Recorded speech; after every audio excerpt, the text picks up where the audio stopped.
कोण बोगस आहे आणि कोण खरे आहेत हे ठरण्यासाठी समोर यावं. तुम्हाला खुलं चॅलेंज आहे. 2 दिवसा अगोदर आपण एक जे आदिवासी राजकीय आरक्षण चोरले गेले आहेत याच्या संदर्भात आपण व्हिडिओ टाकला होता. काही चोरट्यांनी चोर तो चोर परत शिरचोरपणा करण्याचं काम हे कमेंट बॉक्समध्ये येऊन करतायत. तर एका महाशयाने कमेंट केली आहे की बोगस आदिवासी असून समाजामध्ये दिशाभूल करण्याचं काम करतात आणि एसबीसी म्हणजे ओबीसी मध्ये आहेत असं या महाशयाचं म्हणणं आहे. या महाशयाला मला सांगायचं आहे की आम्ही प्युअर आदिवासी आहेत, कोळी मल्हार आहेत आणि अजिंठा डोंगर पट्ट्यातले आहेत. परंतु या महाशयाचं हेही म्हणणं आहे की अनुसूचित जातीला जसे की आपण बोललो होतो एससीला रोटेशन पद्धतीनं हे वेगवेगळ्या मतदारसंघ राखीव सुटल्या होत्या, पण एसटीला का सुटत नाही हा आपला महत्त्वाचा प्रश्न होता.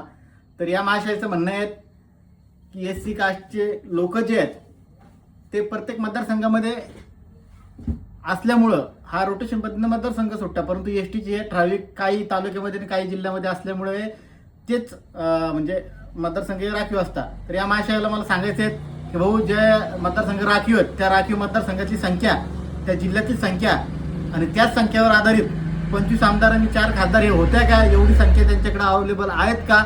तर तसं नसून सर्व महाराष्ट्रातली 9.35 ही लोकसंख्या गृहीत धरून त्यानुसार 25 आमदार आणि 4 खासदारकीचं आरक्षण सोडलं जातं. भाऊ तुम्हाला कमी अभ्यास आहे त्याकरता तुम्ही अभ्यास करा आणि त्यानंतर कोण बोगस आहे आणि कोण खरे आहेत हे ठरण्यासाठी समोर यावं.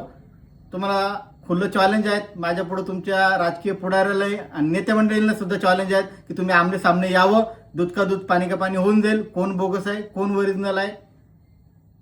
कारण या ज्या छोट्या बाजार आहेत आता हे जे सुरू होणारच आहेत एक एक येणार कमेंट बॉक्समध्ये भुकणार.